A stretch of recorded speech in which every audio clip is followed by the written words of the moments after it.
тыгыз мамиледе болуп эле чогуу жүрүп. Кийин урушуп кеттик дегенди эле айтып атасыз го. Кийин азыр чота жакшы катташпай калдык да.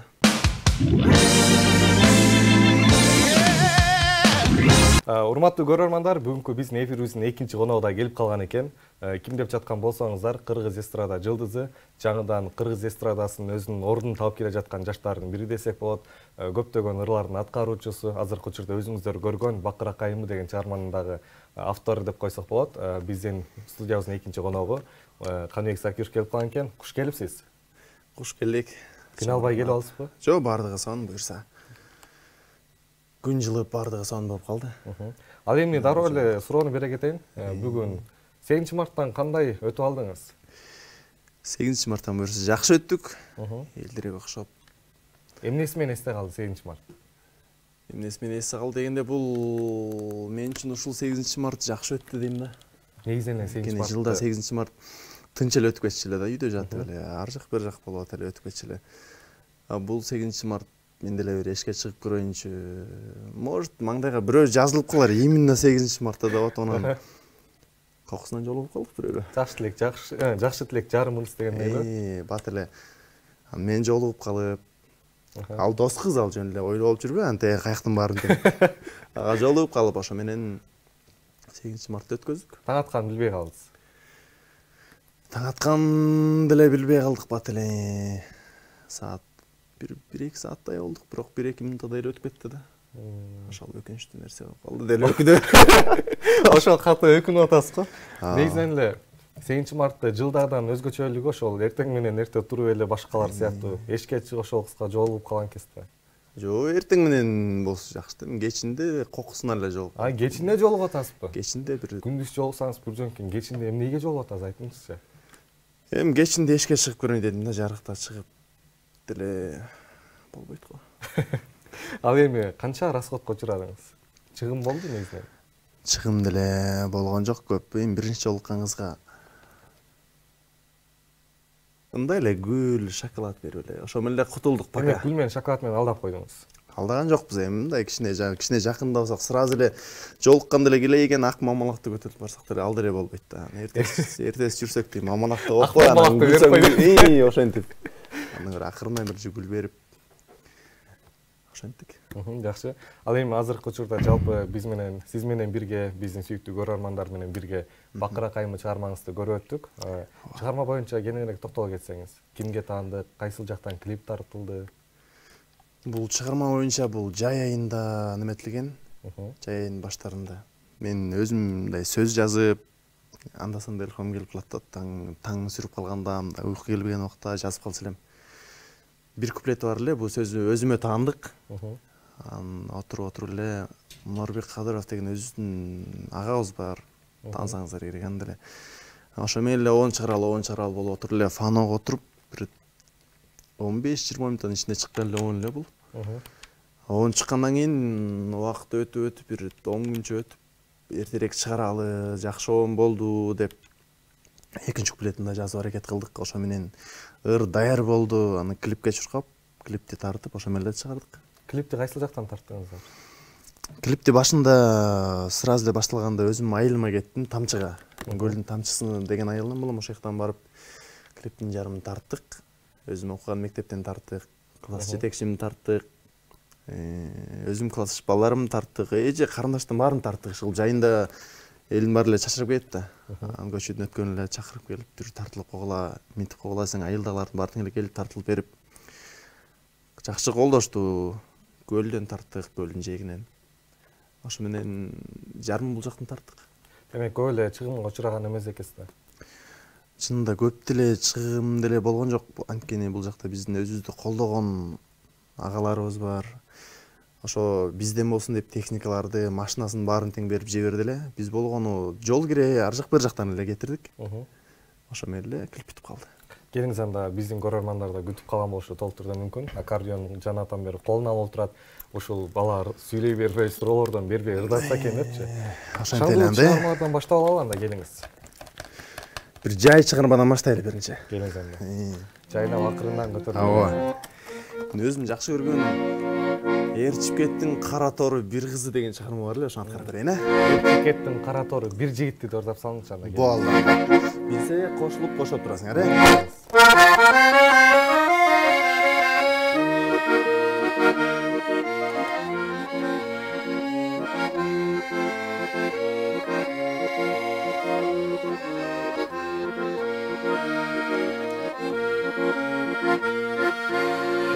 Өттү күндөр кубалашкан көпөлөк,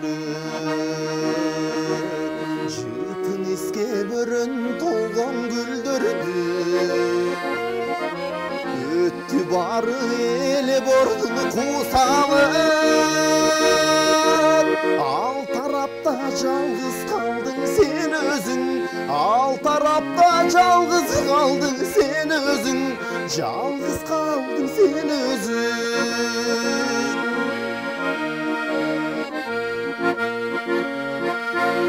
Өттү жаштык өз күчүнө ишенген, теке берилик издеп жалаң чындыкты. Турмуш бийлеп кезектеги жашоодон ээрчип кеттиң кара тору бир кызды, сүйүп кеттиң кара тору бир кызды, кара тору бир кызды, ой кара тору бир кызды.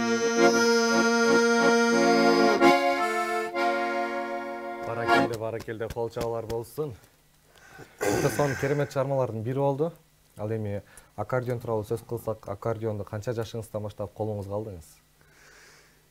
Мен аккордеонду, мен негизи көп айтат да, мен кичинекей кезимден баштап, тилим чыккандан баштап, урдап, тилим чыккандан баштап мен ырчы болом деп, ушундай болуп келген деп. Меники негедир ошо кичинекей кезимден эс тарткандан бери эле милиция болом, ГАИ болом, мен форма кийем, анан тактайын көтөрүп мынтем деген оюм бар эле да көп. Анан туруп эле эмне себептен билбейм, ушу 9-классты бүткөндө ошол жака ооп кеттим туруп эле. Анан келип Күреңкиевге тапшырып, окуп, акырындык мен ошо келгенде ошондо биринчи чыгармадым. Анан кызыгуу ушу чыгармачылыктарга болуп кетип эле. Башоотубуз менен эле кирдик, ошондон бери буюрса той ар жак бер жак болуп эле. Ошо менен жүрөбүз. Ал эми ошол чыгармачылыкка аралашпалын 9-классты бүтүп Мурат ал Күреңкиевге тапшырдым дедиңиз. Ал жактан билимди алып бүттүңүз да, же азыркы ошол жакта окуп атасызбы? Жок, ал жак бүткөн. Азыркы учурда образование боюнча высший кыла турган оюңуз барбы? Дагы музыкалык билим алып. Буюрса кийинки жылдары кылабыз го. Азырынча эмес, кийинки жылдары кайра высшийга барып тапшырып, заочный болсо бүтүп койгонго аракет кылабыз. Заочный болсо жакшы болмок да. Сизге суроолордон бере кетели. Сиздин тандооңуз болот. Бул жактан мисалы үчүн бере турган болсом, iPhone же Redmi деген сыяктуу да. Мисалы үчүн экөөсүнүн бирөөсүн тандай кетишиңиз керек. Ооба жок. Ооба жок. Ооба жок деп айтпайсыз, болгону iPhone же Redmi дегенде iPhone болсо iPhone, Redmi болсо Redmi деп коесуз. Болду. Сиздин тандооңуз шаурма, гамбургер. Шаурма. Сиздин тандооңуз жаңыдан чыккан блогерлер, тентек кыз же ийгилик. Тентек кыз же ийгилик. Ийгилик дейинчи. Мен өзүм жердешим да. Сиздин тандооңуз Элдар Замиров жана ошондой эле Калыс Айтбаев. Кимисин тандасам экен? Экөөсүн бирөөсүн бир тандап койсом кандай болот? Вариант жок. Вариант жокпу? Экөөсүн бирөөсү. Демек, бул суроону бергенибиздин себеби өзүңүздүн жаныңызда интернет желесинен байкап турабыз. Элдар Замиров дагы, Калыс Айтбаев дагы чыгармачыл адамдардан. Экөөнүн тең жүрөсүз да? Досторум да. Бөлсөк кандай болуп калат болду экен? Элдар Замиров деп коеюн, эми Калыска түшүндүрүп айтам дагы. Эми ушул жерден кутулуп кеттиңиз. Ооба. Сиздин тандооңуз беш бармак же кукси? Беш бармак да. Куксини жаман көрөсүзбү? Студенттик күндөрдү эске салып турасызбы? Студенттик күндөр ошо беш. Же аны көп жедик да. Баягы ушул суроону бере кетейин. Мурда да биздин чыгармачылык өкүлдөргө бере кеткем да. Беш бармак же кукси депчи. Себеби дегенде алар айтканда беш бармак деп. Эмне үчүн беш бармак десем, айтканда баягы чыгармачыл адам болгондон кийин дейт. Биринчи курстан 5-чи курска чейин окуум бүткөнгө чейин тойлордо жүрүп дейт. Жалаң беш бармак же эле окууну бүтүп кеттим дейт да. Сиздер ушуну кутулуп кетсеңиз болот. Сиздин тандооңуз чачыңызга мани бересизби же бетиңиздин сүзүшүнө мани бересизби? Эми чачты деле, бетти деле экөөнү тең эле чыгармачылык жүрүүдө болгондон кийин болушунча караңга аракет кылабыз. Экөөнү тең. Демек азыр ушул жерде сулуулук боюнча бир аз сүйлөшө кеттик. Азыркы учурда өзүңүздүн стилиңизди өзгөртөйүн деген планда барбы? Кийин өзгөрүп калышы мүмкүн. Эми азырынча ушу менен эле болот го дейм. Балким чачыңызды ылсый кылып алсам. Жок, андай болбойт. Кийинки суроону бере кетели. Достукка кандайсыз негизинен эле? Достукка бекеммин. Чынында достукка бекемсиз. Ооба. Адамдын негизи бир эле досу болот да, ошол акыреттик дос болуп эсептелет. Ал эми кээ эки дос деп эсептешет. Сиздин оюңуз кайсысына кошуласыз? Бирби же экиби? Негизи достор көп боло берет да.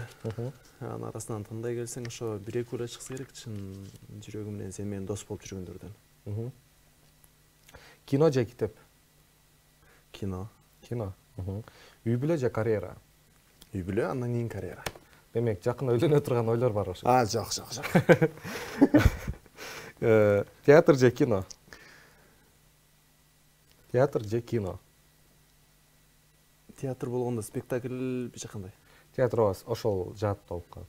Ал эми кино болгондо кинонун бөлүмдөрү, кинокомедия. Спектакль. Мен спектакльге көп барчу, маселен бул быйылкы жылда бат-баттан барып жагып калды неге. Негизи эле азыркы учурда баягы драма театр иштеп баштады го. Ошол кезден баштап биздин өзүбүздүн да жеке карашыбыз боюнча көпчүлүк жаштар кызыгып баштады да. Мен такыр барган эмес элем ушул вакытка чейин. Ошо быйылкы сандын ичинен эле бир 10 жол барып койдум окшойт да. Жакты. Сиздин тандооңуз Чыпалак Баатыр же Кайрат Кыргыз?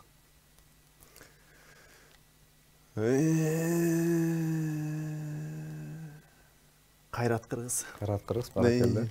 Эмне үчүн Кайрат Кыргыз? Ал деле көлдүк агам да мен. Бая кайназа канына тартып турат деген эле болуп атат го дейм бул жагы. Кийинки сиздин тандооңуз макташ керекпи же сындаш керекпи? Сизди мактаган адамдарды жакшы көрөсүзбү же сындаган адамдарды? Экөөнү тең жакшы көрөм да. Эми бирөөсүн тандаш керек да.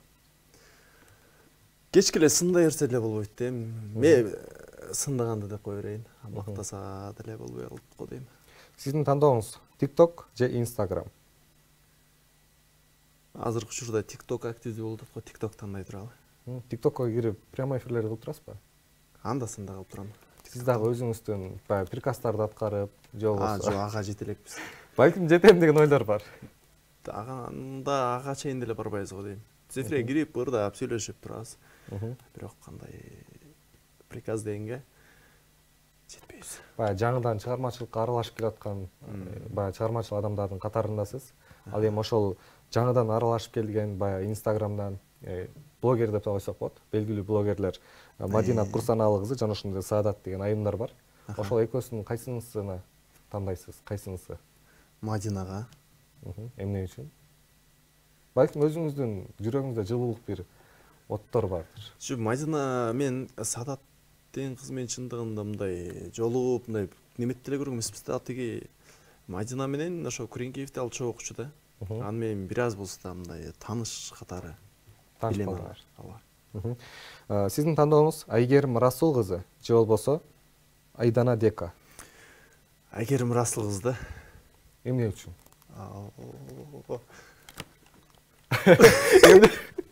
Эмне болду ушунчалык эле айта албай мукактанып калдыңыз? Айгерим Расул кызы того тер жерин айтыңыз, эмнеси жагат? Болбосо экөөсү тең, өң десе өңү бар, келбет десе келбети бар. Жантан бери тандоонун арасынан мен бардык көлдүктөрдү тандап аттым эле да. Мунусунда ошо Айгерим Расул кызын эле тандайын деп калдым. Эми тандаганда өзүнүн бир эмеси болот да, ортосучу эми. Точкасы деп коелу. Эми ал же чыгармачылыгында чындыгында негедир мындай негатив сөз жок. Ар дайым жакшы жолдо жүргөндүктөн го дейм. Жакшы. Кийинки сиздин тандооңуз фонограмма же жан дүйүн? Жан дүйүн деле ырдайбыз, фонограмма керектүү жактан аны деле ырдайбыз. Негизинен кайсынысы жүрөгүңүзгө жакыныраак? Жан дүйүн. Сиздин тандооңуз Кайрат Кыргыз же Каныбек Закиров? Өзүм да. Өзүңүздү сүйөсүз. Ооба. Жакшы. Сиздин тандооңуз Улан Төрелүү же бир аз коркуп атасызбы? Улан Төрелүү. Сиздин тандооңуз Классика же спортивный кийимдер? Мен мурда көбүнчө басым ушу спортивныйга немечи элем. Азыр классикага бир аз жакыныраак болуп калдым. Сиздин тандооңуз мектеп, университет? Чынын айтсам, экөө тең жакпай калды уже. Эмне үчүн жакпай калды? Билбейм эмне экенин. Элдер негизи мектепти бүтүп кеткенден кийин мектепти сагынат экен, мен негедир сагына деле бербейм негизи көп. Бул университетти деле ушунча окуш керек, монтиш керек дегенге деле көп деле жокмун да. Эми окуп дипломду алып коюш керек деген ой менде деле бар. Андай деген деле укмуш баш атымен кирип кеткен жерим жок. Жакшы, 8 мартка кайрадан кайтып баралы. Негизинен эле 8 март күнү өзүңүздүн апаңызды жакшы көрөм деп айттыңызбы, айтпадыңызбы? Ушул убакытка чейин. Негизинен ушундай баягы жакшы көрөм деп айтканда ушунчалык баягы жүрөктөр бир башкача сезимдер болот го. Ошондой учурга калдыңыз беле? Жакшы көрөм деп айтам да, анткени мен бул чыгармачылыкта эң биринчи колдоочум мен ушу апам. Анткени мен бул чыгармачылыкта ар бир каяка барсам ушу кийип барган формам бүт ошо мен өзүм апамдын колунан тигилип чыккан форма баардыгы тең. Мен биринчи колдоочум, ар убакта жакшы көрөм, сүйөм ар дайым. Кээ бирки инсандар бар, кээ бирки балдар деп деле койсок болот. Өздөрүнүн ата энесине болгон сүйүүсүн билдире албайт да. Айтайын дейт, бирок ошол жүрөгүндө бир баягы жакшы көрүү сезимдерин айта албайт да. Ал эми ошол апасына болбосун, же болбосо эжесине болбосун башка мындай жүрөдө бир кыз болсун дейли, жакшы көргөн кыз болуп калсын, же жактырып калган кыз болсо, мен сени жакшы көрөм деп айткандан мурун мен сени сүйөм деп сразу айтып берет да. Ооба. Ал эми сиз учурда өзүңүздүн жүрөгүңүздүн нээси барбы? Жок. Жүрөгүңүздүн нээси жок. Азыр буюрса чыгармачылык менен бир 2 жыл иштесек, андан кийин табылып калса сразу айтабыз. Балким ушул убакытка чейин сүйлөшүп жүрүп, же баягы элге ачыкка чыгарбай үйлөнүп алган болушуңуз мүмкүн. Үйлөнүп алган. Эми аны шашпай билип аласыздар да. Ушул жерден кармаза башыптсыз. Жок. Тамаша үйлөнө элек биз. Аз чыгармачылык менен иштесек буюрса, ошо убагы келгенде аны дагы баарын түптөп ордорду менен келтирип алсак, анан таап үйлөнөбүз. Бир кездери азыркы учурда жалпы Инстаграмдан, негизинен Facebook тиркемесинен чүй жараткан Анжелика Кайратова менен тыгыз мамиледе экениңизди да ачыкка чыгаргансыз. Анжелика Кайратованы мама деп да чыгаргансыз, апа депчи. Ооба. Ошол эмне себептен апаңыз болот? Айта кетсеңиз. Чынын айтсам, Анжелика Кайратовна мен... Же Анжелика Кайратованын 3 кызы бар эмеспи? Балким эң чоң баласы сизсиз. Ошол убакта элем да, азыр чота кайра болбой эле окшойт. Айткансыз соң айтып кетсизби?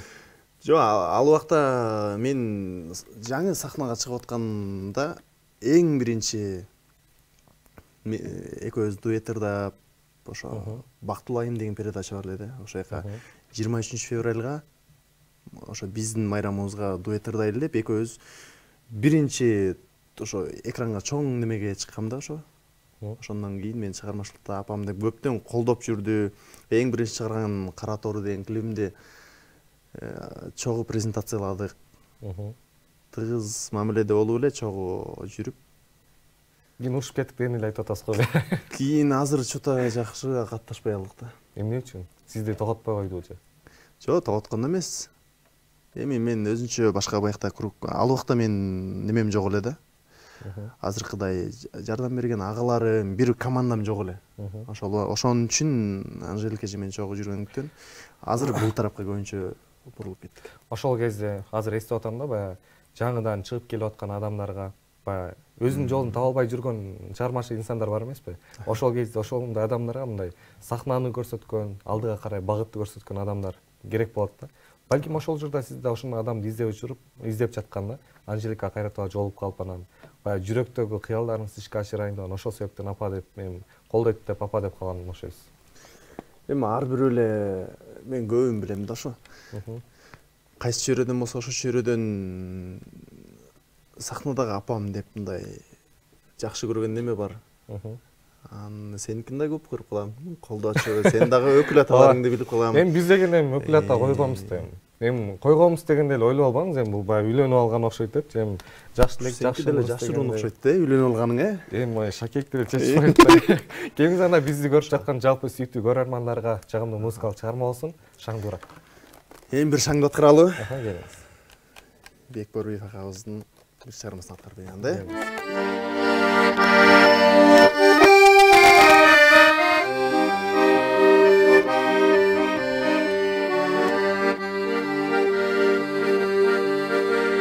Şamal şamal buzba çaçımdı, men sabaka baram жазып katımdı. Balkim özü sezer meyli sezbesin, ayağında kantip жазбайм атымды. Ay kim billet kimi billet, siz muğalim men student. Balkim bir gün aytarsız meni süyüm de. Boşu matematika okutasız daima, ak suyu esep emes al başkada.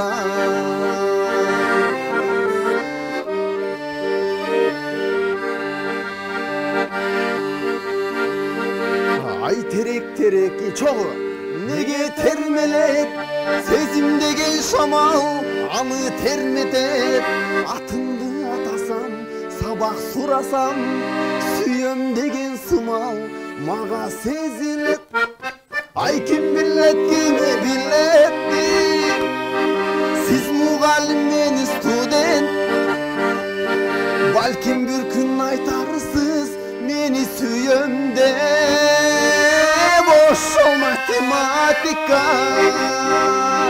okutasız daima, ak suyu esep emes al başkada. Ay ak suyu esep emes al başkada.